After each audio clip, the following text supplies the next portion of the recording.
Some stories begin as whispers carried by the hot desert wind and end as scars no one can fully explain. The Broken Horseshoe Crossroads was once nothing more than a forgotten bend in the old trail, a place where dust gathered and travelers hurried their pace. But over time, the silence there grew heavier, as if whatever lingered in that stretch of road had learned to listen and to choose. The old-timers speak of wagons that splintered without reason, of horses refusing the path, of lanterns snuffed out by a breath that wasn't there. Some swear they saw shadows that belonged to no living soul, shifting as if they were studying whoever dared get too close. It was as though the road watched, measured, and decided, and many who crossed it never reached the next town. But on one particular night, when the wind changed direction and carried a metallic scent no one could name, the truth finally surfaced. Something awoke at the Broken Horseshoe, something that didn't want witnesses, yet left just enough traces for the story to endure. Traces that, to this day, no one can interpret without shuddering.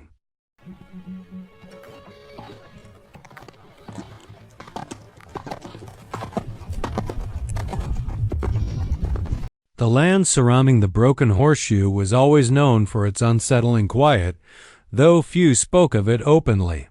It stretched across narrow bends, deep ravines, and long sections where the wind seemed to whistle melodies far too ancient to understand.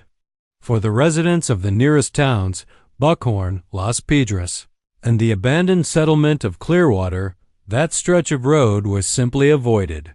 They preferred longer detours over risking the shortcut that sliced through nowhere. The name Broken Horseshoe came from an old sign nailed to a crooked post, where someone, decades earlier, had carved the symbol of a horseshoe split in half. No one knew who had done it or why. Some believed it marked the site of an old accident. Others thought it was a warning left by someone who discovered more than they wished. Whatever its origin, the mark remained, and over time, it became synonymous with ill omen. The stories grew more troubling as the years passed. Wagons found empty, as if every passenger had vanished at once. Animals going mad the moment they neared the horseshoe marker. Travelers crossing the crossroads who swore they felt footsteps pacing beside them, even when no one else was there. None of these tales reached the authorities. The Old West had its own way of handling fear. Yet one detail bound every account. No one could say when the place became dangerous. They only knew that somewhere between forgotten history and uneasy present, the road began choosing its victims. On the morning it all began, the sun had barely touched the horizon when a stagecoach rolled into Buckhorn. Empty, reins swaying in the breeze, wheels still warm from the long journey. The driver was gone, the passengers missing. There were no signs of struggle, no runaway horse tracks, no footprints indicating anyone had dismounted. It was as if everyone inside had been erased from existence mid-route. But the detail that unsettled the townsfolk the most was the front left horseshoe, broken clean down the middle, identical to the symbol carved into the old crossroads sign. Word traveled fast. Within hours, a small crowd gathered around the abandoned coach, each face showing the same quiet dread. The mayor attempted rational explanations: mechanical failure, a botched robbery, wild animals, but none of them survived closer scrutiny. The wagon was intact, the lockbox sealed, the supplies untouched. Whatever had happened defied known patterns. Sheriff Elias Marrow chose to follow the trail back along the road, accompanied by 2 volunteers. A stern man with a steady voice, he had seen his share of violence in the West. But nearing the Broken Horseshoe, something shifted. The wind died abruptly, as if the world itself were holding its breath. The silence became so complete that their own footsteps felt intrusive. That was when they found the first clue. A deep mark in the dirt, perfectly circular, as if something heavy had rested there before vanishing without trace. There was no explanation. No witnesses. Only one undeniable truth. the stagecoach had not arrived on its own. It had been returned. Tracing the old trail back, Sheriff Elias Marrow and his two companions, Jonah Pike, a weathered hunter, and Reed Halston, far too young to grasp the danger, followed the tracks left by the stagecoach. The earth showed deep grooves from the wheels, suggesting the coach had been moving fast, almost as if pushed, or fleeing something. But at the exact point where the road split toward the Broken Horseshoe Crossroads, the trail seemed to hesitate. The wheel marks curved in an uneven arc, as though the coach had tried to avoid entering that stretch before being forced down it. It was then Elias noticed something the others had missed. Between the wagon tracks were footprints, but not human ones. The impressions were long, narrow, with three pointed tips pressed deeper into the soil. The ground around them looked scorched, as if intense heat had seared through the dirt in precise, evenly spaced steps. Jonah crouched down, touched the edge of one print, and recoiled instantly. "This ain't from any creature I know," he muttered, wiping his hand on his trousers. "And whatever made it, it wasn't walking. It was following." Reed, trying to hide the tremor in his voice, asked, "Following what?" Elias didn't answer. He simply stared toward the horizon at the stretch where the path narrowed and the wind turned colder. He knew exactly what those marks implied, but he wouldn't dare say it aloud. As they continued down the narrowing path, Reed clung to a simpler explanation for the strange prints. He was young, educated enough to dismiss frontier tales, but inexperienced enough to try rationalizing the impossible. Maybe it was part of the stagecoach's mechanism, he suggested. A heated axle or something heavy that fell off and burned the ground. Jonah let out a humorless, sharp laugh. "Fell off what, kid? A three-legged iron demon?" He pointed to another print, even deeper, as if something massive had stopped there for a moment, exerting enough force to warp the soil. "I've tracked every creature that walks on this side of the West. This ain't like any of them." Elias cut their argument short, not with words, but with a gesture. He raised the lantern and illuminated a patch ahead. The two men followed his gaze and fell silent. A few meters down the road, carved perfectly into the earth, lay a circular scorch mark, as if a glowing ring had pressed down and then vanished. Around it, the vegetation was charred, but only within the exact circumference, with no fading, no transition, as though the heat had chosen where to stop. Reed swallowed hard. This looks impossible," Elias finally answered, his voice low. "In the Old West, impossible is just what no one lived long enough to describe." When they reached the old crossroads, Elias noticed something that made sense only to someone who had heard far too many stories about that place. The circular scorch marks, the warped grooves, the impossible footprints. All of it pointed to an older pattern. A pattern he'd first heard about years earlier in a tavern in Las Piedras, when a drifter spoke of lights descending at night and leaving burned rings in the earth. Elias had laughed back then, dismissed the tale without a second thought. But now those marks were here, mere steps away, carved into reality with undeniable clarity. Jonah began noticing his own disturbing connection. He examined the tree trunks lining the path and saw long, narrow fissures etched into the bark as though sliced by blades of concentrated heat. When he touched one of them, the wood crumbled into a dark, ash-like dust. "This ain't normal fire," he muttered. "Fire doesn't pick a shape." Reed walked toward the Broken Horseshoe marker, the weathered wooden sign that had given the place its name. He noticed the carved symbol looked darker, as if freshly scorched, while the wood around it remained untouched. "Someone did this?" he asked.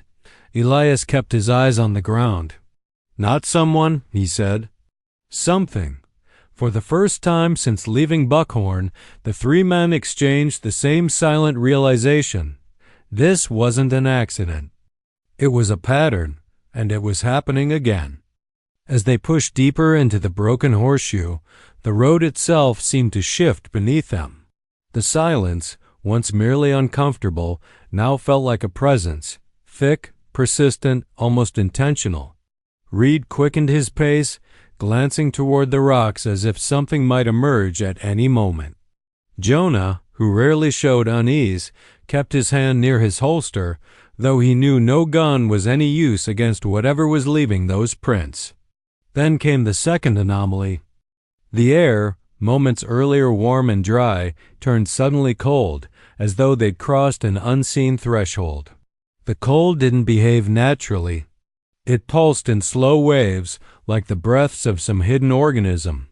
Each ebb of chill sank through their skin and settled into their bones. A few meters ahead, they spotted something out of place. Resting in the center of the road lay a twisted metal lantern, still releasing a sharp scent of scorched iron. Elias approached cautiously. The frame had been bent, not shattered, as if enormous hands, or something even stronger, had shaped it with ease. The flame had been extinguished so violently that it still clung to the inner edges. Before they could speculate, a sound echoed behind them. Not wind, not animal, not wood splitting. It was rhythmic, metallic, 3 points striking the ground in deliberate intervals. The same 3 points from the footprints. Elias raised the lantern. The sound stopped. When the sound stopped as abruptly as it began, Elias felt an old hunter's instinct flare, the one that warned him when something was watching, gauging distance, calculating outcomes. He lifted the lantern higher, sweeping its trembling light across the terrain. The flame flickered violently, as though fighting against an unseen force. Jonah extended an arm, stopping Reed from taking another step forward. Then they saw it. Not the thing itself, but the clearest sign yet of its presence. Along the embankment to the left, the vegetation had been crushed, forming a trail that climbed the slope as if something massive and possibly massive had scaled it with unnatural ease. The impressions were too deep, too deliberate for any known creature. At the top, Elias noticed something glinting, a thin metallic shard half buried in the darkened soil. He picked it up carefully. The fragment pulsed with a faint residual heat and glowed with a soft blue shimmer that seemed almost alive. Jonah brushed it with his finger and recoiled at once. I don't know what that is. Never seen metal like it? Reed, voice hushed, dared to ask the question hovering in the air. You think this came from the sky? Elias didn't answer. But his silence spoke more clearly than any words could. Then a distant flash lit the horizon, a white soundless burst like the desert blinking. The broken horseshoe was trying to reveal itself. It just wasn't clear whether it wanted to be discovered or feared. The distant flash vanished as quickly as it appeared, leaving behind a darkness even heavier than before, as though the desert itself had chosen to extinguish any remaining trace of light. For a moment, none of the 3 men spoke. But the silence didn't last. From somewhere along the slope, a low hum began to vibrate through the air, deep, rising, almost organic. It wasn't a machine. It wasn't an animal. It was as if the earth itself were trying to deliver a warning. Reed stepped back, swallowing hard.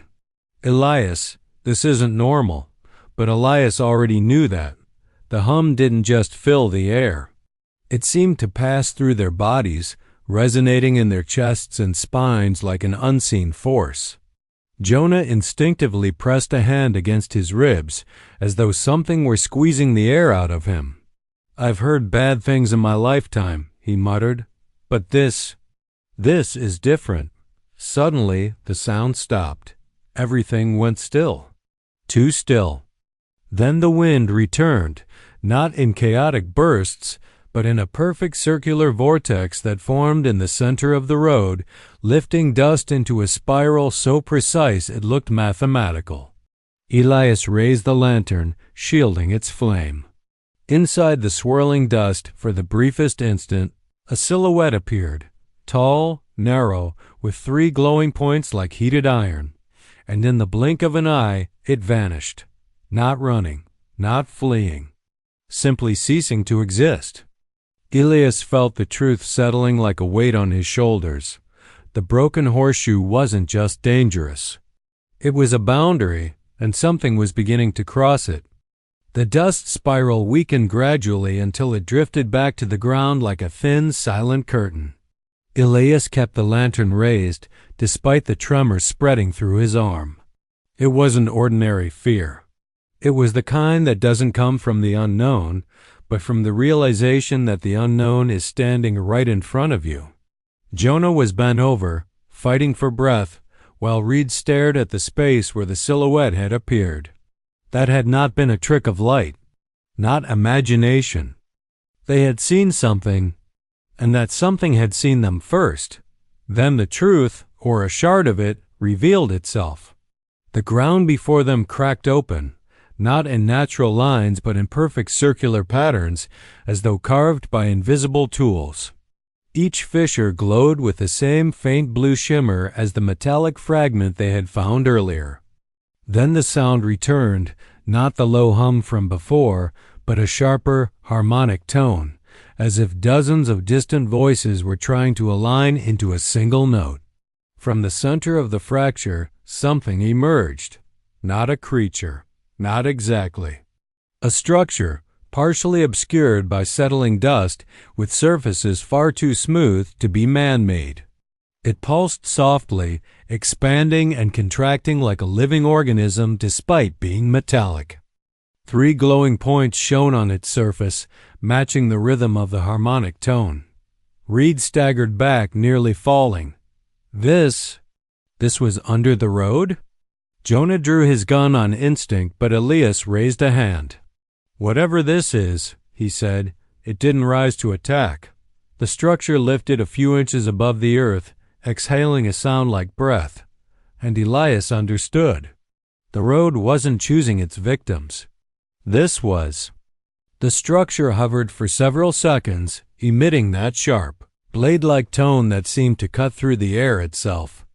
Elias felt each vibration resonate in his chest, as if the object were attempting to communicate or assess. Slowly, the glow from the 3 points began to fade. The metallic pulse slowed, losing the relentless rhythm that moments earlier felt almost alive. And when silence returned, the structure lowered a few inches, settling onto the earth with a gentleness that suggested full awareness of its surroundings. Elias stepped forward, drawn by something he couldn't name, but the structure simply withdrew. It folded inward, collapsing into itself with unnatural smoothness until nothing remained except a circular mark on the ground, a perfect scar, glowing faintly blue before dimming into darkness. Jonah broke the silence first, his hands still trembling. "That wasn't a machine," he muttered. "That thing. It was alive." Reed, pale and visibly shaken, shook his head over and over as if refusing the reality they'd witnessed. "If that was under the road all this time, how many more have we never seen?"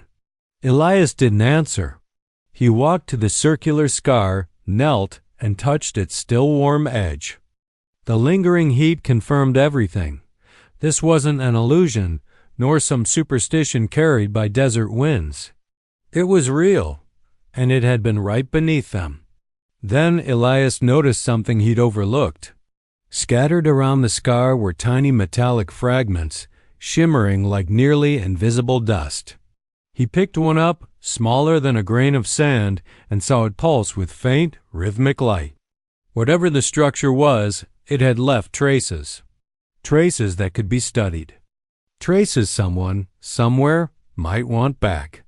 And with that realization came the thought Elias had been trying to suppress from the beginning. If something was rising, something else was coming down. The desert, vast and silent, seemed to listen. Some stories aren't born to provide answers. They exist to remind us that the world is far larger than our understanding. The Broken Horseshoe Crossroads was always treated as a warning, a forgotten point on the map where seasoned men refused to linger. But that night, Elias Marrow realized the warning wasn't about the danger of the road, but about what rested beneath it. Since then, the trail has remained silent, as though waiting for the next step, the next presence, the next decision. And for those who believe that certain forces watch before they act, the Broken Horseshoe remains an unsettling reminder. Some places don't reveal their secrets. They only whisper them to those who dare get too close. And those who listen rarely stay the same.